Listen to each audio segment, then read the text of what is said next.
Hello, welcome back to Non-Compete. I'm American Johnson here in Ho Chi Minh City, right where all the action is in the walking street. That was an amazing shot. I wasn't expecting that.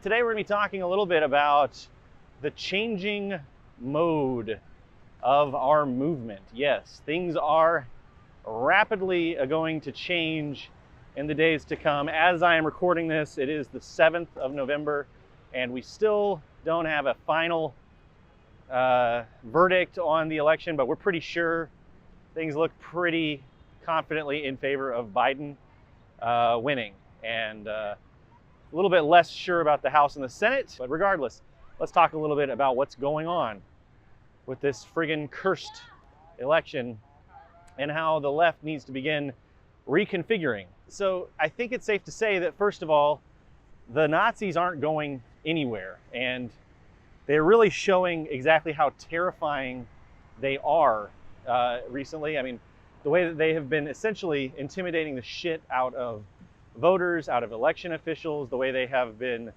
Alex Jones was out there with a bullhorn at one of those crowds, essentially trying to call for a civil war. We don't know how this is going to end, but if they want to fight, they better believe they've got horses.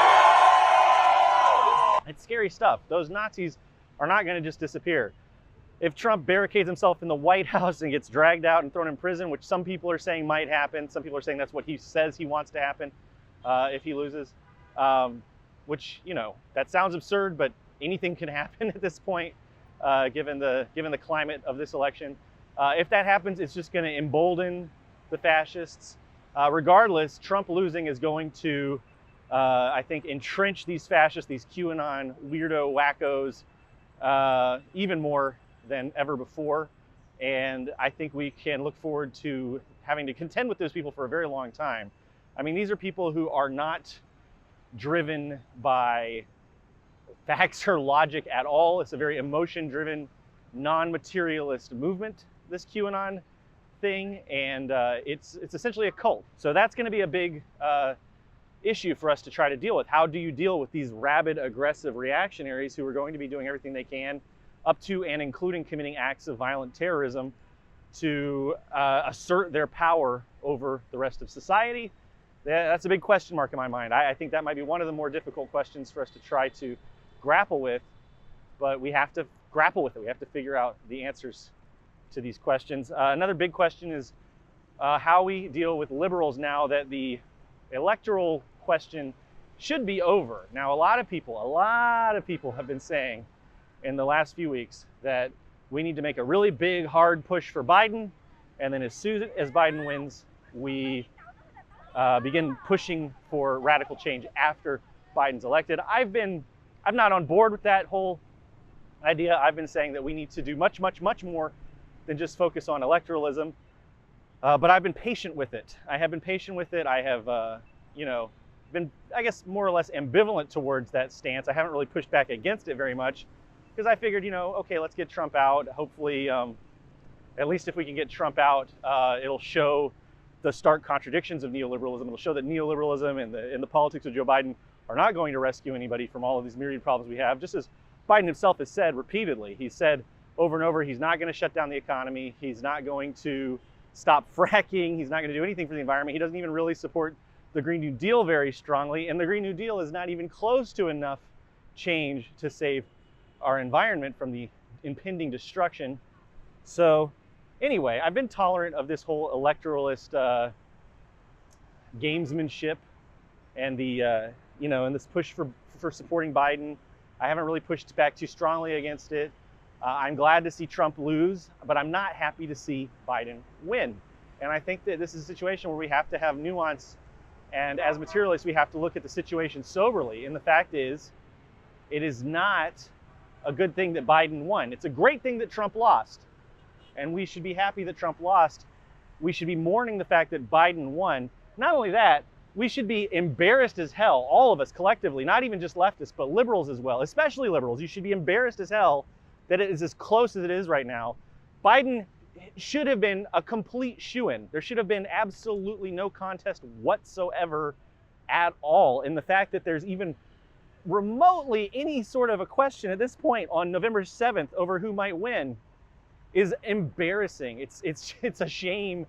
It is ridiculous, and it's evidence that the DNC chose the absolute worst candidate. Joe Biden has performed miserably. The campaign has been a wreck. They chose Kamala Harris as the VP at a time when we're all calling for dismantling the police state, millions of people out in the streets to abolish the police. Kamala and Biden want to give the police $300 million more dollars. And of course, Kamala herself is just an aggressive prosecutor who has buried evidence that would have exonerated innocent people. I could go on and on and on about how terrible these candidates are. They're abysmal. But now I've already got people on Twitter and in my YouTube comments saying that we need to start worrying about the midterms, and we need to start dealing with the fact that we're going to have to push for Kamala in 2024. And the electoralism just isn't going to ever stop with some of these people. Even the leftists, these are people who claim that they're against capitalism, they're against the police state, they're against this system that we're all trying to dismantle. And yet, as soon as one election is about to be over, they're already pushing for what I call defeatist electoralism. They're saying, you know, we gotta be ready because we don't want another fascist in the White House. And if we're still dealing with electoralism in 2024, we could just kiss our asses goodbye in the long term, because if we're still having to deal with whether or not we have to hold our nose and vote for the lesser of two evils in 2024, and that's the core of our politics, if that's the main thrust of what we're discussing and debating and fighting about and fighting for in 2024, we're completely screwed, because global climate change is just around the corner, folks. 2029, 2030-ish, that's the most optimistic estimate for when global climate change will be completely irreversible. And of course, lots of people, lots of scientists are saying things are even worse than that. And it may even be past the point of no return now. We don't really know for sure, obviously. But I'm gonna try to be a little bit optimistic and say we at least have maybe another 9 years or so before climate change is completely irreversible. But we can't be fucking around with this electoralism for another 9 years to come, okay? Right now, I've got people in my feed telling me, oh, we need to start donating to midterm Democratic election campaigns and start supporting DNC candidates for the midterm. You know what? No, we need to be donating to bail funds, direct action, mutual aid, building dual power structure, all the things that anarchists and communists have been talking about for the past year. This is the time to start putting that shit into action, okay? It's time for us to mobilize and activate and stop dealing with the electoralism. I mean, vote, go ahead and vote, but let the liberals contend with the GOP, okay? Let the liberals run their own campaigns, and they're gonna have millions and millions of dollars. They don't need us. And by the way, I don't want anyone blaming the left at all for not voting for Biden or whatever. There was an over 65% voter turnout, monumental voter turnout, and extremely low third-party numbers. And if anything, the Libertarian Party stole a lot more votes, quote unquote, stole a lot more votes from the right than Hallie Hawkins and the Green Party stole from the left. I'm personally not going to disclose who I voted for, but I will say I don't blame anybody who voted for Biden, and I don't blame anybody who voted for Hawkins. And obviously, most leftists seem to have voted for Biden. That's what it's looking like. And most leftists seem to have voted because there's just a massive voter turnout across the board. So I don't want to hear any of that rhetoric. But anyway, this video, I really just want to start talking about how we're going to start changing the mode of our movement and stop letting these electoralists take out all the air from the room, okay? It's been really cloying having to deal with the incessant electoralist defeatism where, you know, there's so many anti-capitalists, so many communists, so many anarchists who are saying, you know, we have to make our main priority electoralism. And I have dealt with them, and I have tolerated them, and I have been patient with them, but my patience has officially run out. And it's time to take the gloves off and start the real work of revolution, folks. I mean, come on. It's 2020, we have about 9 years. That's not a lot of time to truly mobilize and dismantle the system which is destroying the planet, committing genocide, waging imperialist war around the world. Enough is enough, okay? It's time to take a stand for what we actually believe in and stop compromising our values. I wanna say too, I'm gonna start being tougher on liberals. It's gonna be like a tough love is the way I like to think about it in most situations. But we got to also remember, liberals are not a homogenous entity. There are liberals who are just like working class folks like me and you who just haven't been exposed to our ideas yet, who haven't been totally sold on our ideas. That's on us to win them over, to welcome them in, to show them why our ideas are better.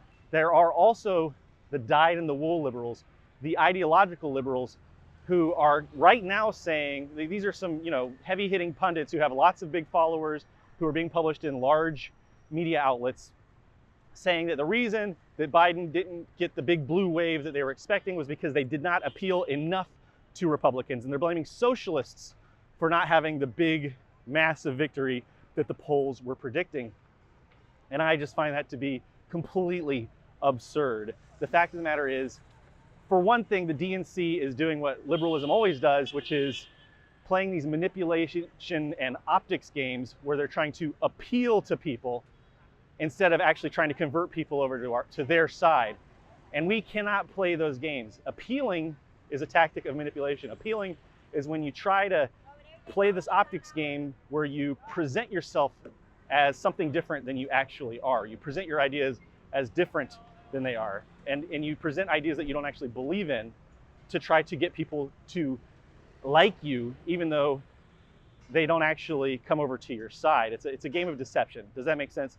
And we should not be in this kind of appealing mode of optics. We need to be in the game of agitation propaganda, where we as leftists stand by our values.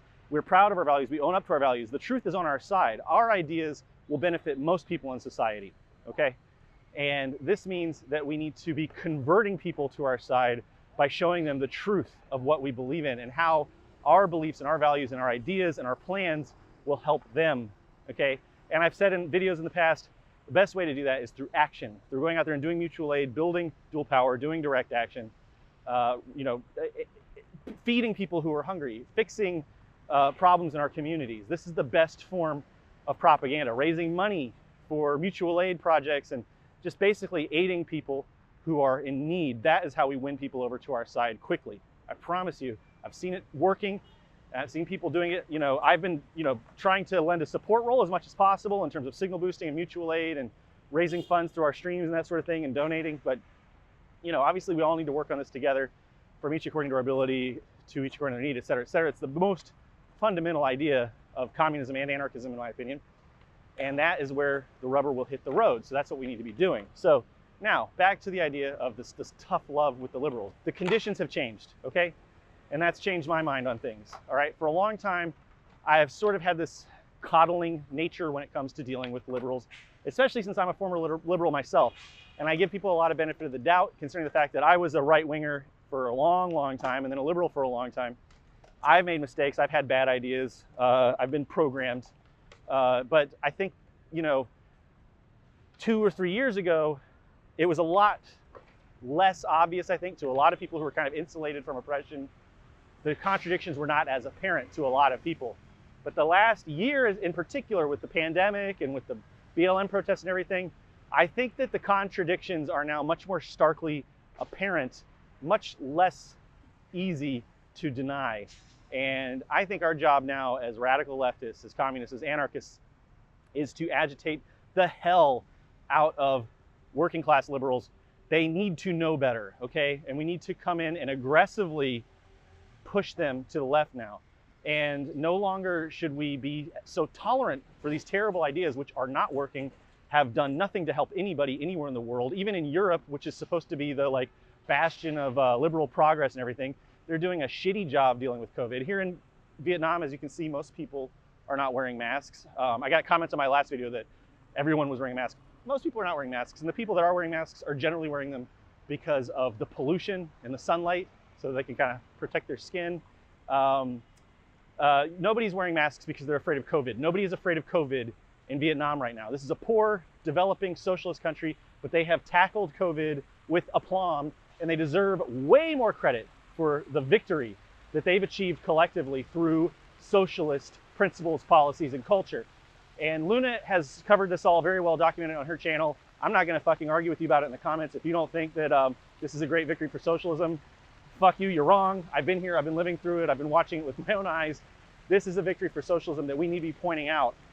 they've kicked the asses of a lot of rich capitalist European countries who are trying to lean on these individualist, natural law, non-materialist ideas. Vietnam has been very materialist about things. They've been very socialist about things, and they're kicking ass. And that's why I'm not wearing a mask right now. I will probably put on a mask later because as a sign of, like, I guess, respect or whatever. I'm a foreigner here. Anyway, it's time for us to really take the gloves off and start going toe-to-toe with these liberals, you know? And that doesn't mean we have to be rude to them.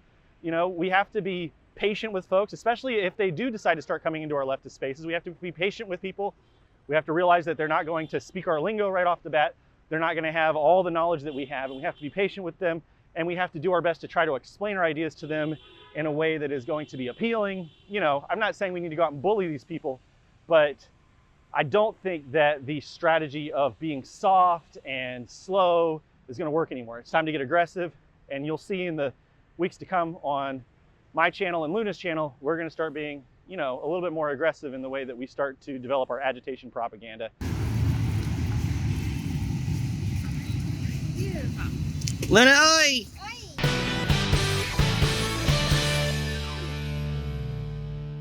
Why are you wearing a mask? I'm sick. Oh, that's a good reason. Hi, I'm Luna. I run a YouTube channel about Vietnam, and now I will give you my thoughts under the Vietnamese perspective about what's happening in the USA right now. You know, the situation in the USA right now reminds me of the time in Vietnam in 1945 when we had three enemies trying to enter Vietnam. They were fascist Japan, they were imperialist French, and they were Chiang Kai-shek's army. They all wanted to take over Vietnam. And at that time, Ho Chi Minh made a really tough choice. He had to choose our enemy, and he chose French.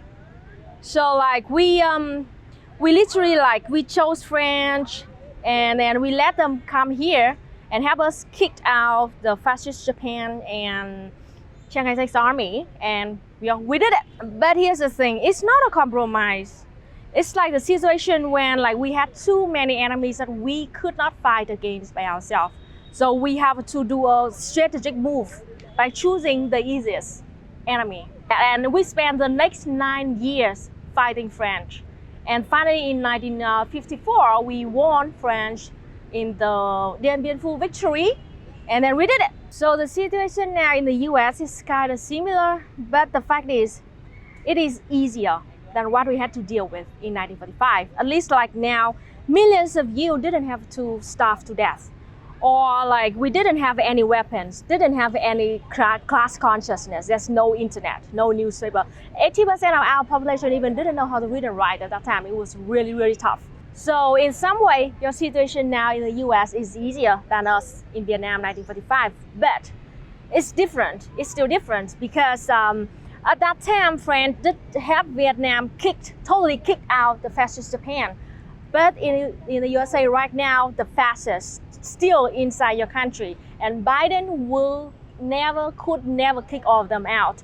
So now you have to fight both fascism and neoliberalism at the same time, and that's the difference between the situation in Vietnam in 1945. And it's harder part for you, and you have to be really careful about this. Biden won doesn't mean that, well, the fascist is gone and you're fine and the Green New Deal will save us all. No, Biden is just a little bit easier enemy for you to fight against them. And then we have to immediately start our fighting right now. It's not the end. And for those of you who think that we should just focus on the fascists now and not worry anything about the neoliberals in the US, based on the fact that in 1950, liberals in the US and in Vietnam did help form a puppet government with fascist Ngô Đình Diệm. When in Vietnam's election, it's not really election, he just put them there become the president of Vietnam. He's something like the hybrid between fascism and liberalism. And I have to tell you this is a fact, this is the truth, okay? Liberals and fascists, they always work together. They support each other, okay? It's like the liberals, they believe that they can control the fascists and they will get the fascists to do the dirty works and then they can take over. But nope, never, the fascists will always win. We have to be really careful about that. And for the leftists in the US right now, you have to recognize that both fascists and liberals and neoliberals are not on your side. You have to fight them at the same time. You have to be aware of that fact. When I talk about the liberals, I am not talking about the working class liberals. I'm talking about the elites, the ones who have the power. Now, at least there's one thing that the left can be happy about is that finally leftists can criticize Biden and neoliberalism without being accused as Trump supporters and hearing shit like harm reduction or the lesser of the two evils. I'm sure that you will hear like liberals say things like, oh, we have to focus on the midterms or like push to electoralism. Please tell them to shut the fuck up, okay? I'm so fucking tired of that. Now, Biden won, he's in the White House. It's time to focus on the revolution.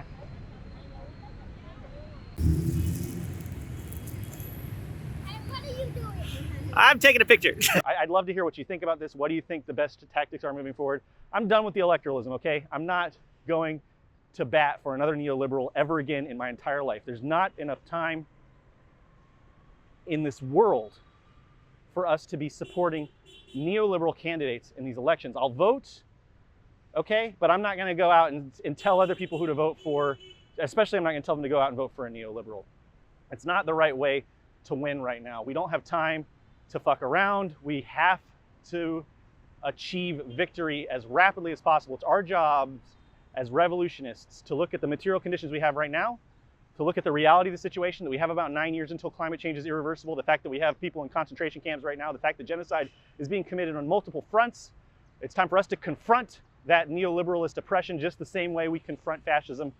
They're both evil, evil ideologies, and they must be defeated. I'm American Johnson, and that's Ho Chi Minh. And this is Non-Compete. Thank you very much for watching. See you next time.